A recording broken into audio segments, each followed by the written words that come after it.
Hi students, நீங்கள் நம்ம கிளாஸில் என்ன பார்க்க போகிறோம்னா எக்ஸாம்பிள் 3.6 கொஸ்டினில் பாருங்கள் 3 ஈக்குவேஷன் கொடுத்துருக்காங்க. 3 ஈக்குவேஷன் கொடுத்துட்டு சால்வ் பண்ண சொல்கிறாங்க.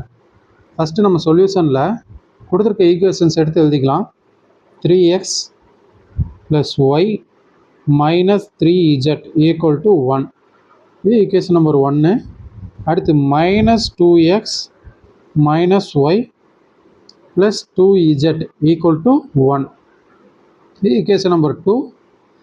லாஸ்ட்டாக -x - y + z = 2. இது வந்து ஈக்குவேஷன் நம்பர் 3.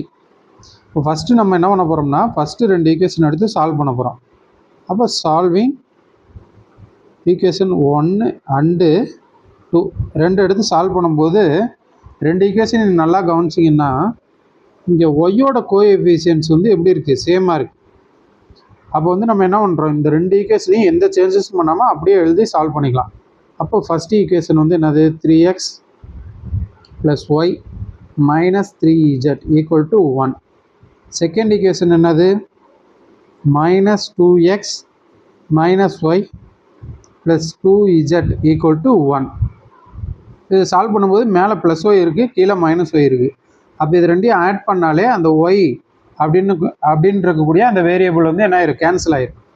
அப்போ ஆட் பண்ணும்போது மேலே 3x - 2x, 3xல 2x போச்சுன்னா என்ன வந்துடும், எக்ஸ்னு வந்துடும். இங்கே +y - y கேன்சல் ஆகி 0ன்னு வந்துடும். அது நம்ம எழுத தேவையில்லை. நெக்ஸ்ட் இங்கே -3z + 2z, அப்போ -z = 1 + 1 2ன்னு வந்துடும். எக்ஸ் டேர்முக்கு நேராக எக்ஸ் டேர்ம், ஒய் டேர்முக்கு நேராக ஒய் டேர்ம், இசட் டேர்முக்கு நேராக இசட் டேர்ம், இந்த மாதிரி நீட்டாக எழுதிக்கணும். இப்போ நமக்கு என்ன கிடச்சிருக்கு, எக்ஸு - z = 2. இது வந்து நம்ம என்னென்னு வச்சுக்கலாம், ஃபோர்த் ஈக்குவேஷன் வச்சுக்கலாம். நெக்ஸ்ட் வந்து செகண்ட் ஈக்குவேஷனையும் தேர்ட் ஈக்குவேஷனையும் எடுத்து சால்வ் பண்ண போகிறோம். செகண்டு தேர்டு தான் எடுத்து சால்வ் பண்ணணும்னு அவசியம் இல்லை, ஃபஸ்ட்டும் தேர்டும் கூட எடுத்து சால்வ் பண்ணலாம். இதுலேயும் பார்த்தீங்கன்னா ஒய்யோட கோஎஃபிஷியன்ட் சேம், அதனால் நான் என்ன பண்ணுறேன், அப்படியே எடுத்துக்கிறேன். இப்போ செகண்ட் ஈக்குவேஷன் வந்து -2x - y + 2z = 1. Third equation வந்து -x - y + z = 2. இதை எடுத்து சால்வ் பண்ணும்போது மேலேயும் -y கீழேயும் -y இருக்குது. அப்போ இதை அப்படியே ஆட் பண்ணோம்னா நம்மளுக்கு என்ன இருக்குது, கீழே -2yன்னு கிடச்சி ஒரு புது ஈக்குவேஷன் வந்து கிடைக்கும். ஒய்ன்ற டேர்ம் எலிமினேட் ஆகாது. அதனால என்ன பண்ணுறோம்னா இந்த 2 ஈக்குவேஷனையும் சப்ராக்ட் பண்ண போகிறோம். அப்போ சப்ராக்ட் பண்ணோம்னா கீழே இருக்க ஈக்குவேஷனுக்கு ஃபுல்லாக சைன் சேஞ்ச் ஆயிரும். ப்ளஸில் இருக்க மைனஸ் ஆயிரும், மைனஸில் இருக்க ப்ளஸ் ஆயிரும். அப்போ இங்கே என்ன வந்துடும், ப்ளஸ்ஸு ப்ளஸ் மைனஸ்னு வந்துடும். அப்போ இதை சப்ராக்ட் பண்ணால் மேலே -2x கீழே +x, அப்போ இங்கே என்ன வந்துடும், -xன்னு வந்துடும். அடுத்து இந்த -y + y கேன்சல் ஆகி 0 வந்துடும். இங்கே 2z - z, 2 zல ஒரு z போச்சுன்னா ஒரே ஒரு z இருக்கும். அப்போ ஈக்குவல் டு மேலே 1 கீழே -2, அப்போ -1ன்னு கிடச்சிடும். இதுக்கடுத்து -x + z = -1. இது வந்து ஈக்குவேஷன் நம்பர் 5.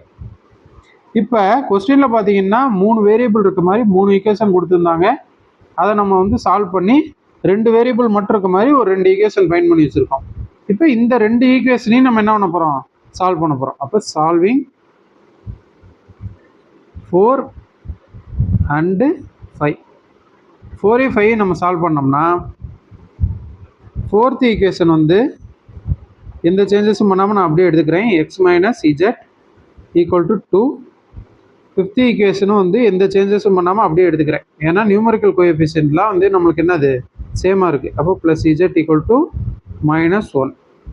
இப்போ இங்கே வந்து இந்த 2 ஈக்குவேஷனையும் ஆட் பண்ணலாம். ஆட் பண்ணாலே இந்த எக்ஸு கேன்சல் ஆயிரும்.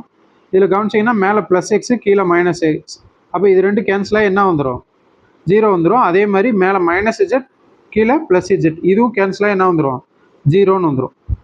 அப்போ மேலே வந்து +2 இருக்குது, ஈக்குவலுக்கு ரைட் ஹேண்ட் சைடு மேலே +2 -1, அப்போ 2ல் 1 போச்சுன்னா 1ன்னு வந்துடும். அப்போ நம்மளுக்கு இங்கே என்ன கிடச்சிருக்கு, இதுக்கு முன்னாடி பார்த்த சம்மெல்லாம் வந்து யூனிக்கான சொல்யூஷன் கிடச்சிருக்கும். இங்கே வந்து நம்மளுக்கு என்ன கிடைக்குது, 0 = 1ன்னு கிடைக்குது. ஆக்சுவலாக 0வோட வேல்யூ 1க்கு ஈக்குவலா அப்படின்னா கண்டிப்பாக கிடையாது. அப்போ 0 வந்து எப்பயுமே என்னது, நாட் ஈக்குவல் டு 1 தான். ஆனால் இங்கே 0 = 1ன்னு கிடச்சிருக்கு. அப்படின்னா என்ன அர்த்தம்னா இது கான்ட்ராடிக்ஷன். இந்த மாதிரி கான்ட்ராடிக்ஷனாக கிடச்சிருக்கு. அப்போ வந்து நம்ம என்ன எழுதிடலாம்னா, therefore the system is inconsistent, therefore it has no solution அப்படின்னு எழுதி முடிச்சிடலாம். Okay, thank you.